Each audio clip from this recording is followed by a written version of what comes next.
Caso real en Oaxaca, Isabel Cruz y el misterioso entierro que aterrorizó a todos, 1922.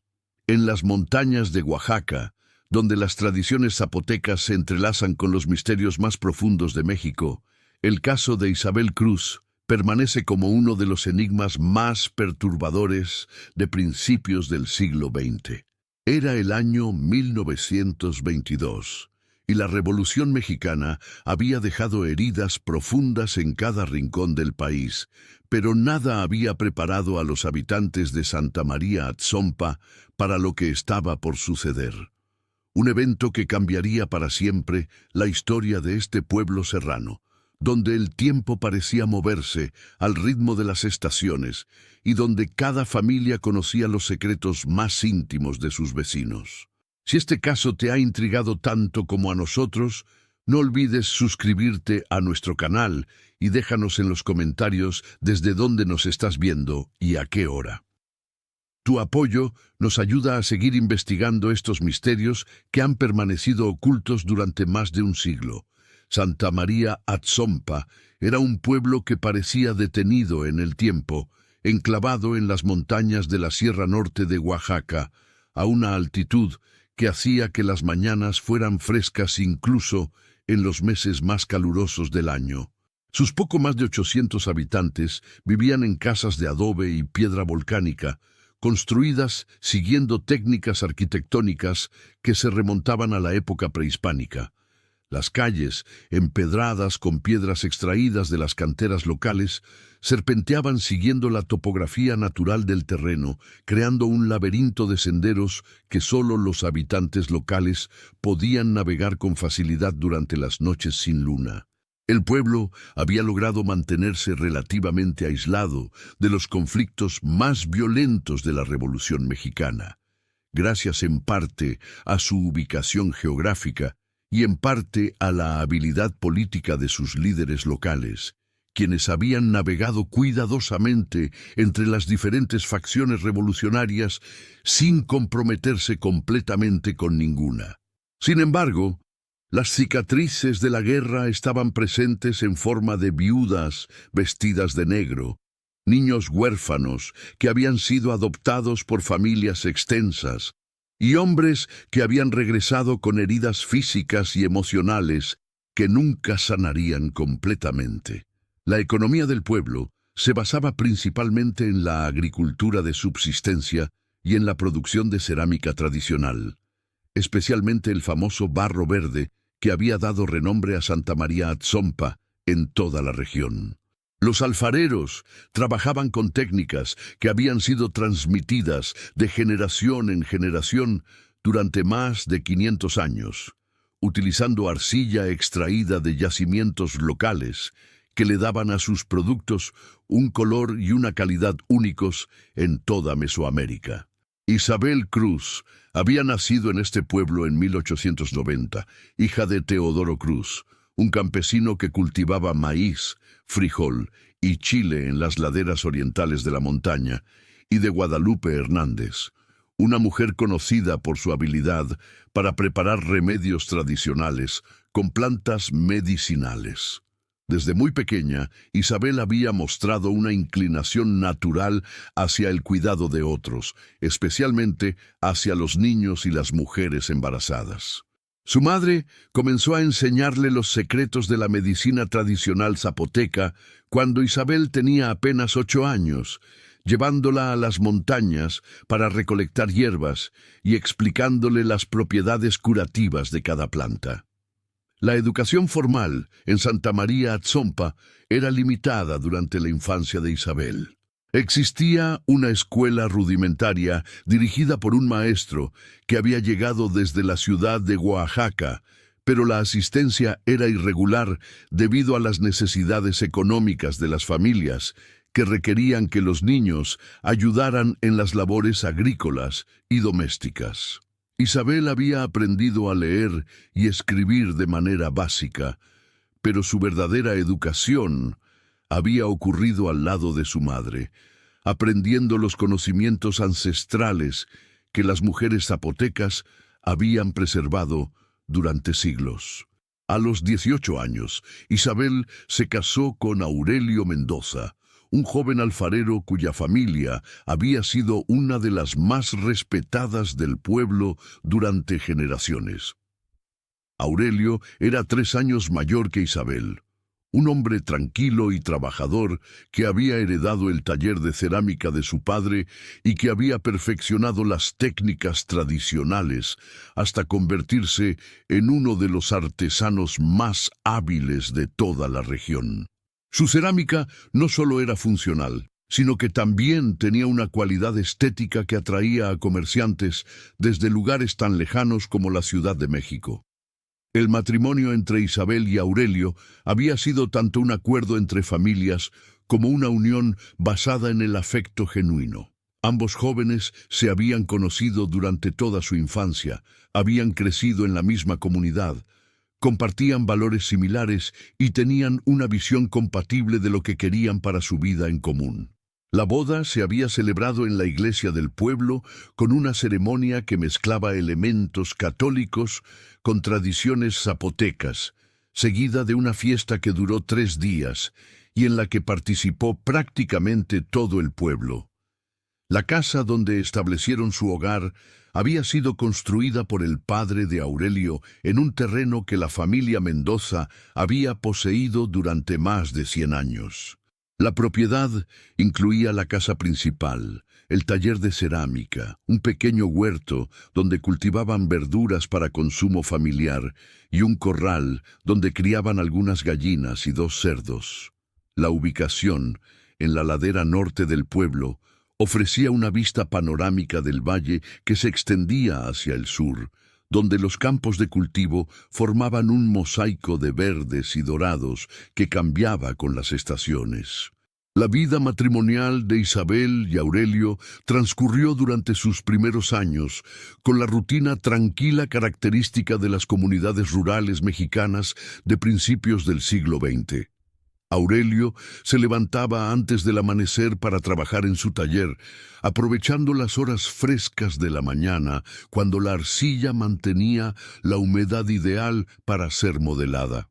Isabel se encargaba de las labores domésticas, pero gradualmente había comenzado a ser solicitada por otras mujeres del pueblo para asistir en partos, aprovechando los conocimientos que había heredado de su madre y que había continuado desarrollando a través del estudio de plantas medicinales y técnicas tradicionales de partería. El primer hijo de la pareja, Carmen, nació en 1910, durante una primavera particularmente lluviosa que había llenado los arroyos de la montaña y había hecho florecer los campos con una intensidad que los ancianos del pueblo no recordaban haber visto en décadas. Isabel había dado a luz en su propia casa, asistida por su madre y por doña Remedios Aguilar, la partera más experimentada del pueblo. El parto había sido largo pero sin complicaciones, y Carmen había nacido con un llanto fuerte que, según las tradiciones locales, auguraba una vida llena de energía y determinación. Joaquín llegó 2 años después, en 1912, durante los meses más intensos de la Revolución en otras partes del país. Su nacimiento había coincidido con el paso de una columna de soldados constitucionalistas por la región. Isabel recordaría siempre cómo había tenido que dar a luz mientras escuchaba a lo lejos el sonido de cascos de caballos y voces de hombres armados. Joaquín había sido un bebé más tranquilo que su hermana, pero desde muy pequeño había mostrado una curiosidad insatiable por explorar cada rincón del pueblo y los senderos de la montaña. La pequeña Esperanza había nacido en 1917, cuando la revolución comenzaba a declinar, pero sus efectos económicos y sociales aún se sentían profundamente en todas las comunidades mexicanas. Su nacimiento había sido el más difícil de los 3, con complicaciones que habían puesto en peligro tanto su vida como la de Isabel. Solo la experiencia y los conocimientos tradicionales de doña Remedios habían logrado que tanto madre como hija superaran el parto.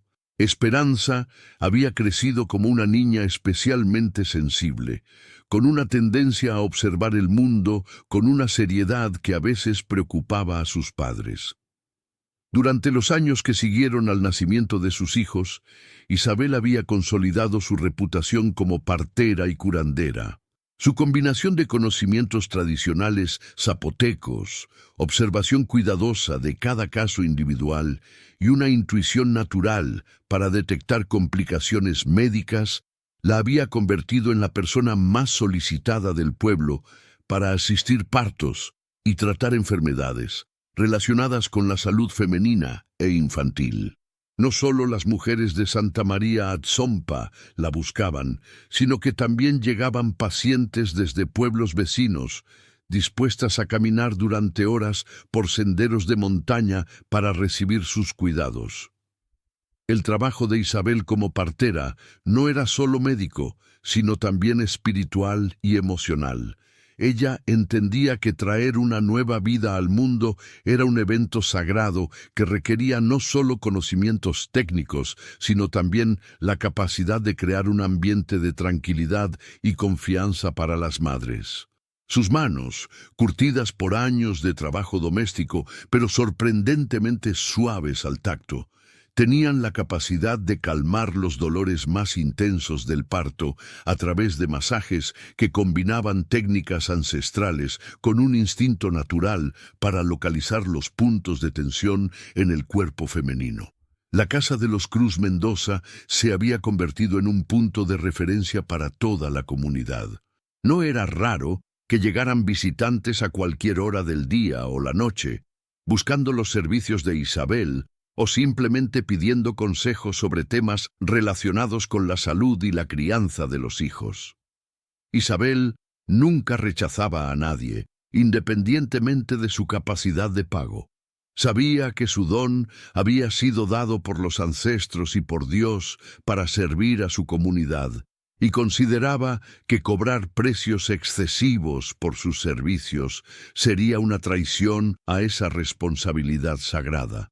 Aurelio apoyaba completamente el trabajo de su esposa, aunque a veces se preocupaba por la carga física y emocional que representaba para ella. Había visto cómo Isabel se desvelaba durante partos difíciles, cómo lloraba cuando no podía salvar a un bebé o a una madre, cómo llevaba sobre sus hombros el peso de ser responsable por las vidas más vulnerables de la comunidad. Él trataba de compensar esta carga, asumiendo mayor responsabilidad en el cuidado de sus propios hijos y en las labores domésticas que tradicionalmente correspondían a las mujeres. El taller de cerámica de Aurelio había prosperado durante estos años, en parte debido a la reputación de Isabel, que había atraído más visitantes al pueblo, muchos de los cuales se convertían en clientes para su cerámica. Aurelio había desarrollado técnicas innovadoras que combinaban los métodos tradicionales zapotecos con algunas influencias que había aprendido de ceramistas que llegaban desde otras regiones de Oaxaca.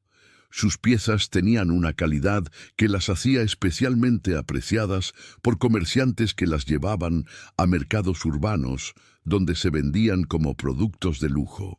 La vida social del pueblo giraba alrededor de la iglesia, el mercado semanal y las celebraciones religiosas que marcaban el calendario anual. La iglesia de Santa María Atzompa era una construcción del siglo XVII, con muros gruesos de piedra y adobe que habían resistido siglos de temblores, lluvias torrenciales y los efectos del tiempo. El interior era sencillo pero hermoso, con un altar mayor decorado con santos tallados en madera por artesanos locales, y murales que mezclaban iconografía católica con elementos simbólicos que se remontaban a las tradiciones prehispánicas. El padre Miguel Hernández había llegado al pueblo en 1918, enviado por el obispado de Oaxaca para reemplazar al anterior párroco, quien había muerto durante la epidemia de influenza que había azotado la región. El padre Miguel era un hombre de 35 años, originario de la ciudad de Puebla, que había estudiado en el seminario diocesano y que había desarrollado una teología que trataba de conciliar la ortodoxia católica con el respeto hacia las tradiciones culturales indígenas. Su relación con la comunidad había sido inicialmente difícil, ya que los habitantes del pueblo desconfiaban de los forasteros, especialmente después de los años turbulentos de la Revolución. Sin embargo, el padre Miguel había demostrado un interés genuino por entender y respetar las costumbres locales. Había aprendido palabras básicas en zapoteco. Había incorporado elementos de la música tradicional en las celebraciones litúrgicas y había mostrado una actitud tolerante hacia prácticas que otros sacerdotes habrían condenado como supersticiones paganas. Su relación con Isabel había sido particularmente importante para su integración en la comunidad, ya que ella era una de las personas más respetadas del pueblo, y su apoyo había sido crucial para que otros habitantes aceptaran al nuevo párroco. El padre Miguel había observado con admiración el trabajo de Isabel como partera y curandera. Aunque algunos aspectos de sus prácticas tradicionales rozaban los límites de lo que la doctrina católica consideraba aceptable, él reconocía que Isabel realizaba una labor esencial para la comunidad, especialmente en una época donde los servicios médicos modernos eran prácticamente inexistentes en las comunidades rurales. Había llegado a un acuerdo tácito con Isabel. Él no interferiría con sus prácticas tradicionales siempre y cuando ella incluyera elementos católicos en sus rituales de sanación y nacimiento. Don Evaristo Morales, el presidente municipal, representaba la autoridad civil en Santa María Atzompa. Era un hombre de 60 años que había sobrevivido a las turbulencias de la Revolución, manteniendo una posición de neutralidad pragmática que había protegido al pueblo de los peores excesos de la guerra civil. Su estrategia había consistido en colaborar superficialmente con cualquier facción que controlara temporalmente la región, mientras trabajaba discretamente para que Santa María Atzompa permaneciera al margen de los conflictos mayores. Don Evaristo había desarrollado una administración municipal que combinaba el respeto hacia las tradiciones locales con intentos modestos de modernización. Había logrado establecer una escuela más formal, había mejorado algunos caminos que conectaban el pueblo con las comunidades vecinas y había negociado con las autoridades estatales para obtener algunos servicios básicos como un rudimentario sistema de correos y una pequeña oficina telegráfica que funcionaba intermitentemente. La relación entre don Evaristo e Isabel era de respeto mutuo. Él reconocía que ella desempeñaba funciones que el gobierno municipal no tenía capacidad de proporcionar, especialmente en materia de salud pública. Isabel, por su parte, apreciaba que don Evaristo no interfiriera con su trabajo y que incluso a veces la consultara sobre asuntos relacionados con el bienestar de la comunidad. Ambos entendían que el pueblo funcionaba mejor cuando las autoridades tradicionales y las autoridades formales colaboraban en lugar de competir. La señora Remedios Aguilar representaba la sabiduría ancestral del pueblo. A los 73 años era la persona más anciana de Santa María Atzompa y la depositaria de conocimientos tradicionales que se remontaban a varias generaciones. Había sido partera durante más de 40 años antes de transferir esa responsabilidad gradualmente a Isabel, pero seguía siendo consultada en casos especialmente difíciles o cuando se necesitaban remedios para enfermedades que requerían conocimientos especializados de herbolaria tradicional. Remedios vivía sola en una casa pequeña ubicada en la periferia del pueblo, rodeada de jardines donde cultivaba más de 60 tipos diferentes de plantas medicinales. Su conocimiento botánico era enciclopédico.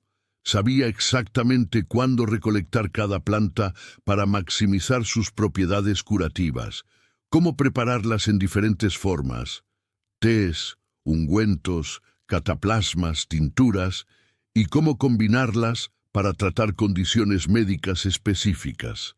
También conocía las propiedades espirituales que las tradiciones zapotecas atribuían a cada planta y sabía cómo utilizarlas en rituales de limpieza, protección y sanación emocional.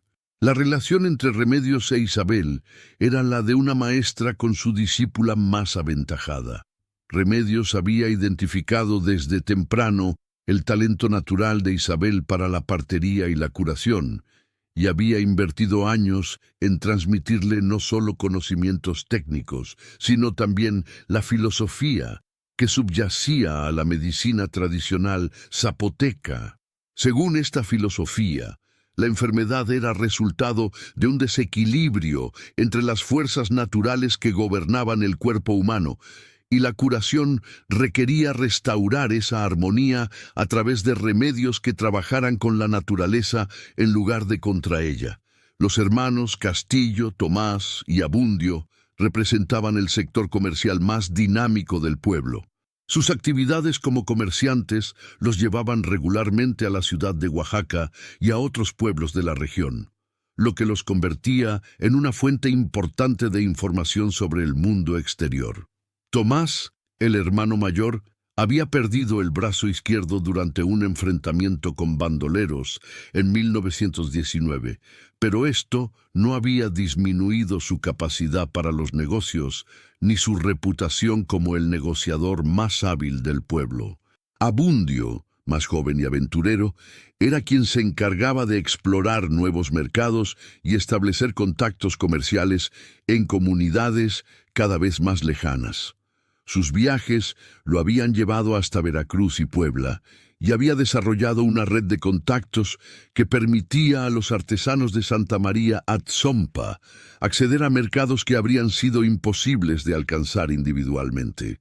Los hermanos Castillo también funcionaban como un servicio informal de correo, llevando mensajes y pequeños encargos entre Santa María Atzompa y las ciudades que visitaban regularmente. La llegada de la maestra Soledad Vargas en 1921 había representado un cambio significativo en la vida educativa del pueblo. Era una mujer de 26 años, originaria de la ciudad de Oaxaca, que había sido enviada por las autoridades estatales como parte de los esfuerzos postrevolucionarios para extender la educación pública a las comunidades rurales más aisladas. Su nombramiento en Santa María Atzompa había sido tanto una oportunidad profesional como una forma de exilio elegante, ya que había tenido conflictos con supervisores en escuelas urbanas debido a sus ideas progresistas sobre la educación de las niñas. Soledad había llegado al pueblo con un bagaje de conocimientos pedagógicos modernos, pero también con una actitud de respeto hacia las culturas locales que la distinguía de otros maestros enviados por el gobierno. Había estudiado algo de antropología durante su formación docente y entendía que la educación efectiva en comunidades indígenas requería incorporar elementos de la cultura local en lugar de simplemente imponer un currículo diseñado para contextos urbanos. La relación inicial entre Soledad y la comunidad había sido tensa. Muchos padres de familia no veían la utilidad de que sus hijos aprendieran a leer y escribir en español, cuando lo que necesitaban era dominar las habilidades prácticas requeridas para la agricultura, la artesanía y las labores domésticas. Además, la educación formal significaba que los niños no estarían disponibles para ayudar en las actividades económicas familiares, lo que representaba un costo económico directo para familias que ya vivían en condiciones de subsistencia. Isabel había sido una de las pocas mujeres del pueblo que había apoyado desde el principio la labor de la maestra Soledad. Su propia experiencia con la escritura rudimentaria le había demostrado la utilidad práctica de saber leer y escribir, especialmente para llevar registros de sus pacientes y para comunicarse con parteras y curanderos de otras comunidades. Más importante aún, Isabel veía en la educación una oportunidad para que sus hijos, especialmente Carmen, pudieran tener opciones en la vida que las generaciones anteriores no habían tenido. El apoyo de Isabel había sido crucial para que Soledad ganara credibilidad en la comunidad. Cuando una mujer tan respetada como Isabel respaldaba la educación formal, otros padres de familia comenzaron a reconsiderar su posición. Gradualmente, la matrícula escolar había aumentado, y Soledad había logrado establecer no solo clases regulares para niños, sino también clases vespertinas para adultos que querían aprender habilidades básicas de lectura, escritura y aritmética. Las clases para adultos se habían convertido en eventos sociales importantes en el pueblo. Se reunían 3 tardes por semana en el aula que Soledad había establecido en una casa donada por don Evaristo, y las sesiones incluían no solo instrucción formal, sino también discusiones sobre temas de interés comunitario, lecturas de periódicos que llegaban esporádicamente desde la ciudad de Oaxaca y conversaciones sobre los cambios que estaba experimentando México en los años posteriores a la Revolución. Isabel asistía regularmente a estas clases cuando sus responsabilidades como partera se lo permitían. Había logrado avances significativos en sus habilidades de lectura y escritura, y había comenzado a llevar un registro más sistemático de sus casos médicos. Este registro no solo le ayudaba a mejorar sus propios conocimientos a través de la observación de patrones en las condiciones que trataba, sino que también le permitía compartir información con otras parteras cuando surgían casos especialmente complicados. La vida cotidiana en Santa María Atzompa seguía ritmos que habían sido establecidos durante siglos. Las campanas de la iglesia marcaban las horas del día desde las 5 de la mañana hasta las 9 de la noche, proporcionando una estructura temporal que organizaba las actividades de toda la comunidad. Los lunes, miércoles y viernes eran días de trabajo intenso, cuando cada familia se concentraba en sus actividades económicas principales. Los martes y viernes eran días de mercado, cuando el centro del pueblo se transformaba en un hervidero de actividad comercial. El mercado semanal era mucho más que un evento económico. Era el corazón social de la comunidad. Comerciantes llegaban desde pueblos vecinos cargando productos que no se producían localmente. Sal desde las salinas costeras, azúcar desde las plantaciones del sur, herramientas de metal fabricadas en talleres urbanos, telas elaboradas en telares industriales, medicinas occidentales que complementaban los remedios tradicionales. A cambio, se llevaban los productos característicos de Santa María Atzompa: cerámica, textiles elaborados en telares de cintura, productos agrícolas y plantas medicinales secas que tenían demanda en otras comunidades. Para Isabel, los días de mercado eran especialmente importantes porque le permitían intercambiar conocimientos con curanderas y parteras de otras comunidades. Era común que llegaran mujeres desde pueblos vecinos buscando remedios específicos que solo se podían encontrar en los jardines de remedios o pidiendo consejo sobre casos médicos difíciles. Estas conversaciones profesionales habían permitido que Isabel expandiera constantemente sus conocimientos, aprendiendo nuevas técnicas y remedios que enriquecían su práctica médica. Los domingos eran días de descanso relativo y de actividades religiosas. La misa matutina era el evento central del día, seguida por actividades sociales que podían incluir celebraciones familiares, visitas entre vecinos y ocasionalmente eventos especiales como bodas, bautizos o fiestas patronales. Los niños aprovechaban los domingos para jugar en las calles y en los espacios abiertos del pueblo, mientras los adultos se dedicaban a actividades más relajadas como la conversación, el intercambio de noticias y el mantenimiento de relaciones sociales. La vida familiar de Isabel y Aurelio había encontrado un equilibrio que funcionaba bien para sus circunstancias particulares. Aurelio había asumido más responsabilidades domésticas de las que eran típicas para los hombres de su generación, lo que le permitía a Isabel dedicar tiempo a su trabajo como partera sin descuidar completamente sus obligaciones como madre y esposa. Los niños habían aprendido desde pequeños a ser más independientes de lo usual, desarrollando habilidades domésticas y de autocuidado que les serían útiles durante toda la vida. Carmen, a los 12 años, había desarrollado un sentido de responsabilidad que a veces preocupaba a Isabel. La niña había asumido naturalmente un papel de hermana mayor, que incluía cuidar a sus hermanos menores cuando sus padres estaban ocupados con sus respectivos trabajos. Carmen había mostrado interés en aprender las habilidades de partería de su madre, pero Isabel se debatía entre el deseo de transmitir sus conocimientos y la esperanza de que su hija pudiera tener opciones educativas que le permitieran una vida diferente. Joaquín, a los 9 años, había heredado la curiosidad intelectual de su madre y la habilidad manual de su padre. Pasaba horas en el taller de Aurelio, aprendiendo las técnicas básicas de la cerámica, pero también mostraba interés en explorar el mundo natural que rodeaba el pueblo.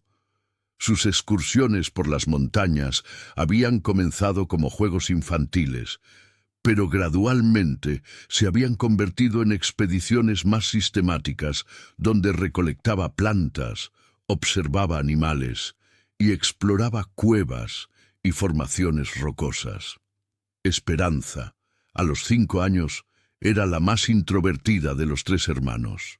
Tenía una tendencia a observar silenciosamente las actividades de los adultos, absorbiendo información y desarrollando una comprensión intuitiva de las dinámicas sociales y emocionales de su entorno. Isabel había notado que Esperanza tenía una sensibilidad especial hacia los estados emocionales de otras personas, una característica que podría indicar una aptitud natural para el trabajo de sanación que Isabel realizaba. El clima de la región seguía patrones estacionales que los habitantes conocían íntimamente y que influían en todos los aspectos de la vida comunitaria. La temporada de lluvias, que se extendía aproximadamente de mayo a octubre, era la época de mayor actividad agrícola, cuando se plantaban y cultivaban los alimentos básicos que sustentarían a las familias durante todo el año. Las lluvias también hacían que las plantas medicinales crecieran con mayor vigor, por lo que era la época principal para la recolección de hierbas que se secarían y almacenarían para uso durante los meses secos. Los meses secos, de noviembre a abril, eran el período de mayor actividad artesanal y comercial. La ausencia de lluvias facilitaba el transporte de mercancías por los caminos de montaña, que se volvían prácticamente intransitables durante las tormentas de verano. También era la época cuando se realizaban las celebraciones religiosas más importantes, ya que las condiciones climáticas permitían actividades al aire libre que serían imposibles durante la temporada lluviosa. Febrero de 1922 había llegado con las características típicas de la temporada seca. Cielos despejados, temperaturas frescas durante las noches y cálidas durante el día, y una transparencia atmosférica que permitía ver con claridad extraordinaria hasta las montañas más distantes. La ausencia de humedad ambiental había hecho que la arcilla en el taller de Aurelio requiriera cuidados especiales para mantener la consistencia adecuada para el modelado y había obligado a Isabel a ajustar sus métodos de preparación y almacenamiento de remedios herbales. El 14 de febrero de 1922 amaneció como un día aparentemente normal en Santa María Atzompa. El sol salió por detrás de las montañas orientales a las 6:15 de la mañana, pintando el cielo de tonos rosados y dorados que gradualmente dieron paso al azul intenso característico de los días secos de invierno. La temperatura nocturna había descendido hasta cerca del punto de congelación, dejando una ligera escarcha en las plantas del huerto familiar de los Cruz Mendoza. Isabel se despertó, como era su costumbre, unos minutos antes de las 5 de la mañana. Era un hábito desarrollado durante años de ser despertada a horas irregulares por llamados de emergencia médica, y le permitía comenzar cada día con algunos momentos de tranquilidad antes de que comenzaran las demandas de su familia y su trabajo. Se levantó cuidadosamente para no despertar a Aurelio, se envolvió en un rebozo de lana que había tejido durante el invierno anterior y se dirigió a la cocina para comenzar los preparativos del desayuno familiar. El proceso de encender el brasero y preparar el fuego para cocinar era una rutina que Isabel realizaba automáticamente, pero que siempre le proporcionaba una sensación de satisfacción doméstica. Era un momento cuando podía reflexionar sobre el día que comenzaba, revisar mentalmente sus compromisos y responsabilidades, y prepararse psicológicamente para cualquier emergencia médica que pudiera surgir. Esa mañana se sentía especialmente tranquila, con una sensación de bienestar que no podía atribuir a ninguna circunstancia específica. Mientras el agua se calentaba para el café, Isabel salió al patio trasero para revisar las plantas medicinales que cultivaba en macetas y jardineras, dispuestas para recibir la máxima cantidad de luz solar matutina. Era una rutina diaria que le permitía monitorear la salud de sus plantas y planificar la recolección de ingredientes para los remedios que podría necesitar durante el día. Esa mañana notó que varias plantas habían desarrollado nuevos brotes, una señal prometedora de que la primavera estaba acercándose a pesar de las temperaturas frías. El sonido de las campanas de la iglesia llamando a misa de aurora llegó hasta el patio con una claridad inusual. Isabel había desarrollado la costumbre de asistir a la primera misa del día cuando no tenía compromisos médicos urgentes. Era un momento de paz espiritual que la ayudaba a centrar sus pensamientos y energías para las responsabilidades del día. Además, la misa de aurora le permitía encontrarse con otras mujeres del pueblo e intercambiar información sobre asuntos comunitarios, incluyendo noticias sobre embarazos, enfermedades y otras situaciones que podrían requerir sus servicios profesionales. Esa mañana, Isabel decidió asistir a misa después de preparar el desayuno para su familia. Despertó a Carmen para que la ayudara con los preparativos finales y para que supervisara a sus hermanos menores mientras ella estuviera ausente. Carmen había desarrollado habilidades domésticas considerables para su edad. Isabel confiaba en su capacidad para manejar la rutina matutina familiar de manera competente. «Buenos días, mi niña», le dijo Isabel a Carmen mientras la ayudaba a levantarse. «Necesito que te hagas cargo de tus hermanos mientras voy a misa. Ya dejé preparado el desayuno y tu papá está en el taller si necesitas algo». Carmen se estiró y bostezó antes de responder. «Está bien, mamá. Anoche soñé algo muy raro». «¿Qué soñaste?», preguntó Isabel con la atención casual de una madre acostumbrada a escuchar los relatos de sueños de sus hijos. «Soñé que llegaban muchas personas del pueblo a nuestra casa, pero estaban todas muy preocupadas. Te buscaban a ti, pero tú no estabas aquí. Yo les decía que habías ido a atender un parto, pero ellos insistían en que tenían que encontrarte urgentemente». Isabel sintió una punzada de inquietud que no pudo explicar racionalmente. Los sueños de sus hijos no solían preocuparla, ya que entendía que los niños procesan sus experiencias diarias a través de narrativas oníricas que frecuentemente mezclan elementos reales con fantasías. Sin embargo, algo en la manera como Carmen había relatado su sueño le había producido una sensación de incomodidad. «Los sueños a veces nos confunden, mi amor», le dijo Isabel, mientras acariciaba el cabello de su hija. «Hoy es un día hermoso, y no tengo planes de ir a ninguna parte sin avisarles a ustedes». Después de asegurarse de que Carmen estaba completamente despierta y de revisar que Joaquín y Esperanza seguían durmiendo tranquilamente, Isabel terminó de preparar el desayuno familiar. Puso tortillas recién hechas en una canasta cubierta con un paño limpio, sirvió frijoles refritos en platos de barro fabricados por Aurelio y preparó café endulzado con piloncillo en jarras que mantendrían la bebida caliente durante varias horas. Antes de dirigirse a la iglesia, Isabel visitó brevemente el taller de Aurelio para informarle sobre sus planes para la mañana. Lo encontró trabajando en una serie de jarras grandes que había comenzado la semana anterior, aprovechando las horas frescas del amanecer cuando la arcilla tenía la consistencia perfecta para ser modelada en piezas de gran tamaño. «Buenos días, mi amor», le dijo Isabel desde la entrada del taller. «Voy a misa de Aurora. Carmen está despierta y sabe dónde encontrarte si los niños necesitan algo». Aurelio levantó la vista de su trabajo y sonrió. «Que tengas un buen día, Isabel. Si llega alguien buscándote para un parto, les diré que regreses en 1 hora». «Gracias. ¿Cómo van las jarras?» «Muy bien. Creo que van a quedar entre mis mejores piezas. La arcilla está perfecta este invierno».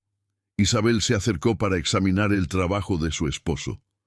Las jarras mostraban la habilidad técnica que Aurelio había desarrollado durante años de práctica, pero también tenían una calidad estética que las distinguía de la cerámica puramente funcional.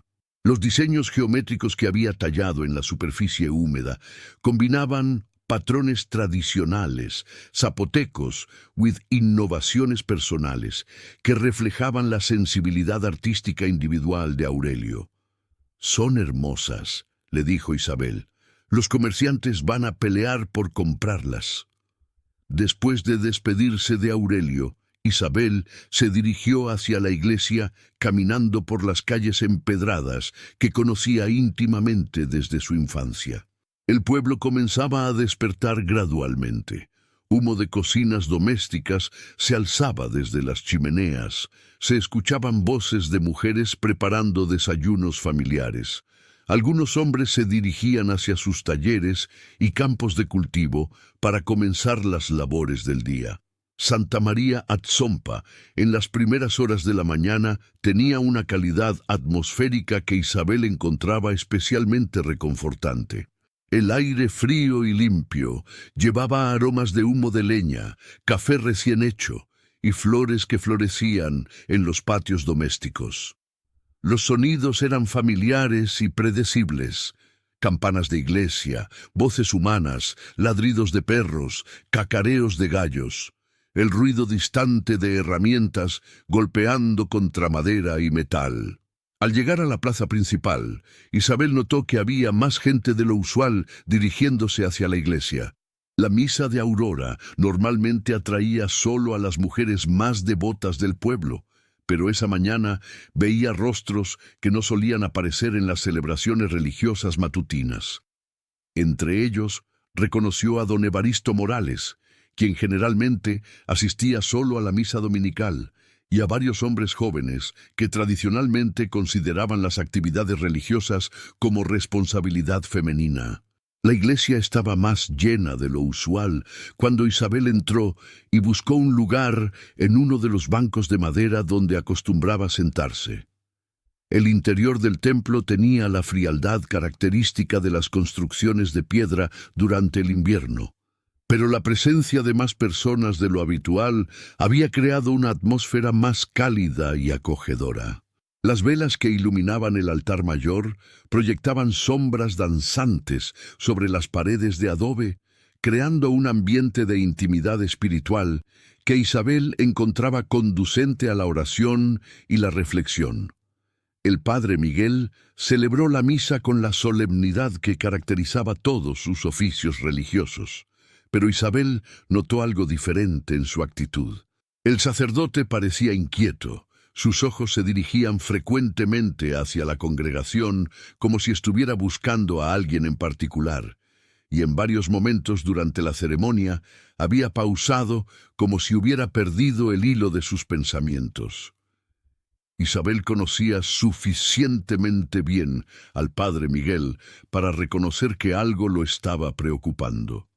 Durante la homilía, el padre Miguel habló sobre la importancia de la comunidad y la responsabilidad mutual entre los miembros de la congregación.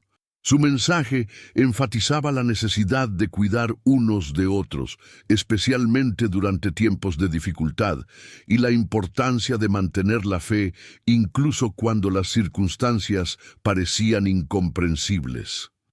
Aunque sus palabras seguían los temas tradicionales de la predicación católica, Isabel percibió una urgencia subyacente que no había notado en sermones anteriores. Durante la comunión, cuando Isabel se arrodilló ante el altar para recibir la hostia consagrada, el padre Miguel la miró directamente a los ojos de una manera que la sorprendió. Era una mirada intensa, cargada de significado, que parecía querer comunicar algo que no podía expresar con palabras. Cuando le entregó la hostia, le susurró una bendición que nunca antes le había dirigido de manera tan personal y directa. «Que Dios Todopoderoso te bendiga y te proteja, hija mía», le dijo con una voz que temblaba ligeramente. «Que la Virgen de Guadalupe y todos los santos te acompañen en cualquier prueba que puedas enfrentar». Isabel sintió un escalofrío inexplicable que recorrió su espina dorsal. La bendición del padre Miguel había sido formulada como si él supiera que ella estaba a punto de enfrentar algún tipo de dificultad o peligro. Era una bendición apropiada para alguien que estaba por emprender un viaje peligroso o por enfrentar una situación de grave riesgo, no para una mujer que simplemente planeaba regresar a su casa para continuar con sus rutinas domésticas habituales. Después de la misa, Isabel se demoró unos minutos en la iglesia, arrodillada en su banco habitual y elevando oraciones personales por el bienestar de su familia y su comunidad. Era una práctica que había desarrollado durante años, un momento de comunicación íntima con Dios, donde podía expresar sus preocupaciones, gratitudes y peticiones sin la formalidad de las oraciones públicas. Esa mañana, sus oraciones incluían una petición especial por claridad mental y espiritual. La combinación del sueño de Carmen y la actitud extraña del padre Miguel había creado en ella una sensación de inquietud que no podía racionalizar, pero que tampoco podía ignorar completamente.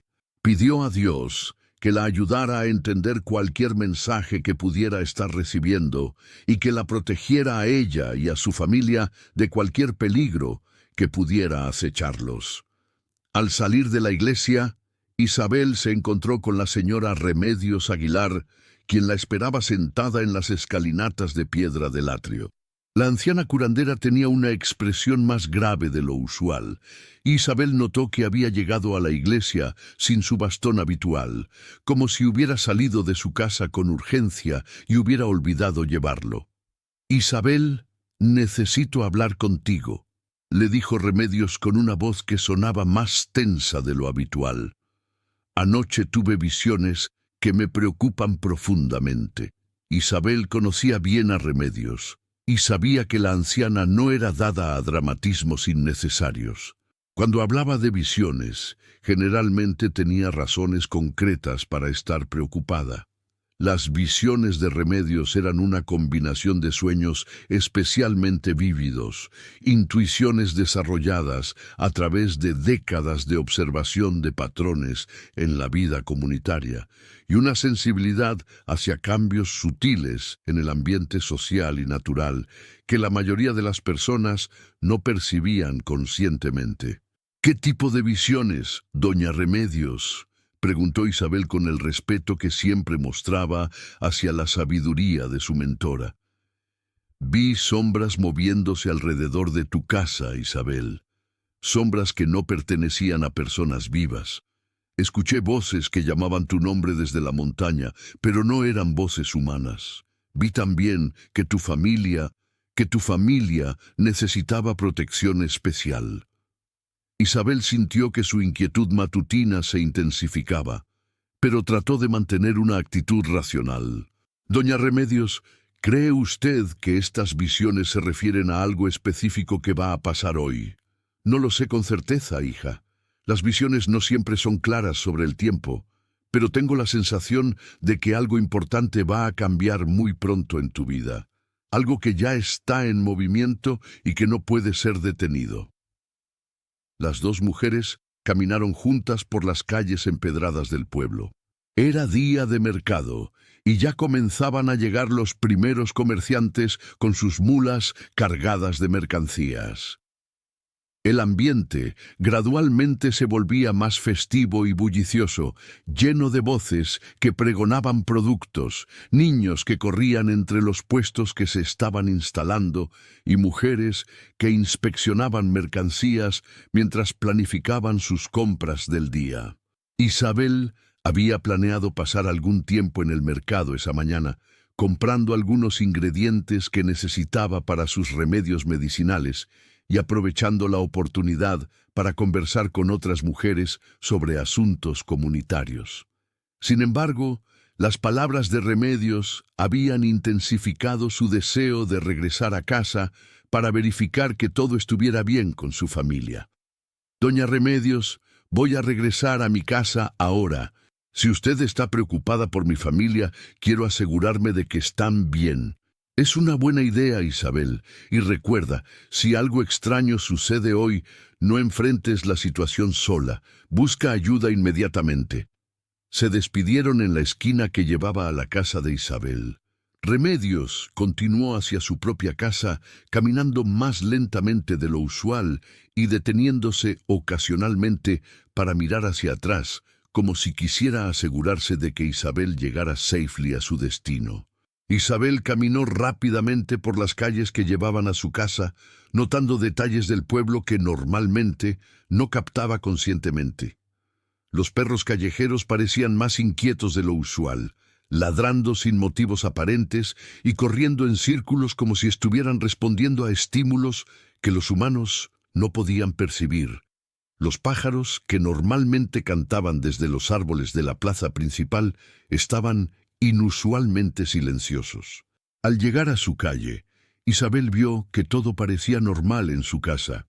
Humo se alzaba desde la chimenea de la cocina, señal de que Carmen había mantenido el fuego encendido como se le había enseñado.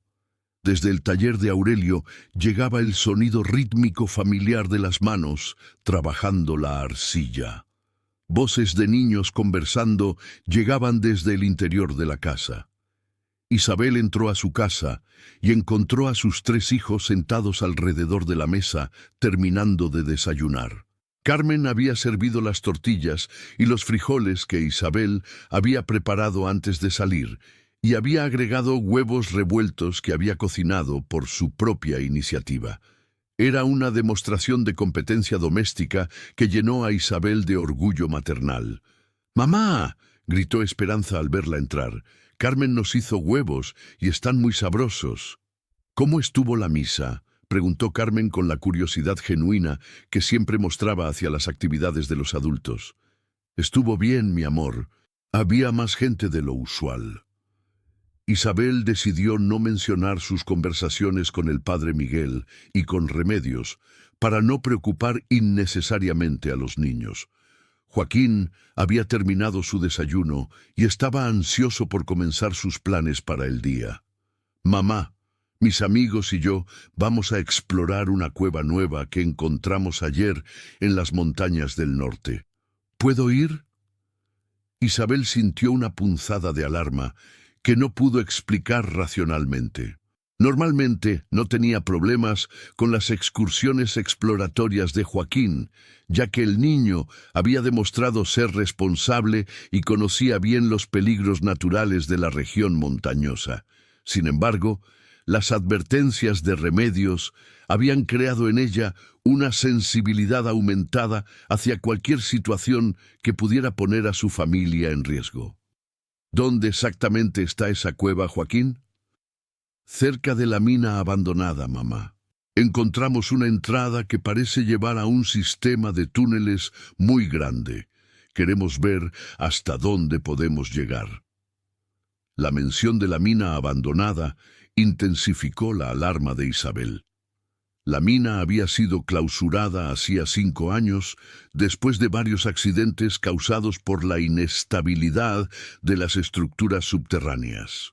Las autoridades municipales habían prohibido específicamente que los niños jugaran en esa área debido a los riesgos de derrumbes y otros peligros. No, Joaquín, no quiero que vayas cerca de la mina abandonada, es muy peligroso. Pero mamá, nosotros tenemos cuidado, conocemos todos los peligros. No, hijo, hoy no. Puedes jugar con tus amigos en otros lugares, pero no cerca de la mina. Joaquín mostró la expresión de decepción típica de los niños cuando sus planes son frustrados por restricciones parentales, pero Isabel se mantuvo firme en su decisión. Su intuición maternal, amplificada por las advertencias que había recibido esa mañana, le decía que mantener a sus hijos cerca de casa era la decisión correcta. Después del desayuno, Isabel se dedicó a las labores domésticas rutinarias, mientras mantenía una parte de su atención enfocada en monitorear las actividades de sus hijos. Carmen la ayudó con la limpieza de los platos y con la organización de la cocina, mientras Joaquín y Esperanza jugaban en el patio bajo la supervisión casual de su hermana mayor. Alrededor de las 9 de la mañana, Isabel recibió la visita que había estado anticipando desde hacía varios días.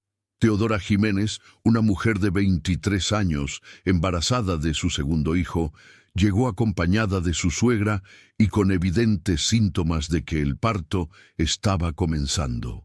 «Isabel, creo que ya es la hora», dijo Teodora, con una mezcla de excitación y nerviosismo. Las contracciones empezaron antes del amanecer y cada vez son más fuertes y más frecuentes. Isabel había estado siguiendo el embarazo de Teodora durante los últimos meses y había anticipado que el parto ocurriría durante la segunda mitad de febrero. Todas las señales indicaban que sería un parto normal, sin complicaciones especiales, pero Isabel siempre se preparaba meticulosamente para cualquier eventualidad que pudiera surgir. «Muy bien, Teodora. Tu bebé está ansioso por conocer el mundo», respondió Isabel mientras mentalmente repasaba todo lo que necesitaría para el parto. «Vamos a traer a tu hijo al mundo de la manera más segura y cómoda posible». Isabel tomó su canasta de partera, donde guardaba todas las herramientas y remedios necesarios para asistir partos.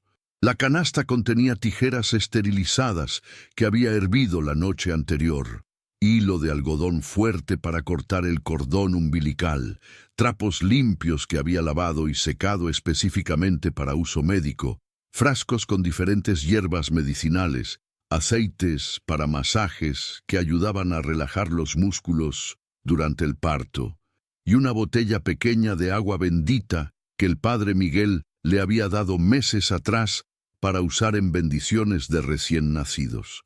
También incluía instrumentos que había fabricado ella misma o que había heredado de Remedios, una paleta de madera pulida que usaba para examinar la posición del bebé, pequeños frascos con tinturas concentradas para emergencias médicas, vendas de algodón para controlar hemorragias y amuletos tradicionales que las tradiciones zapotecas consideraban protectores durante el proceso de nacimiento.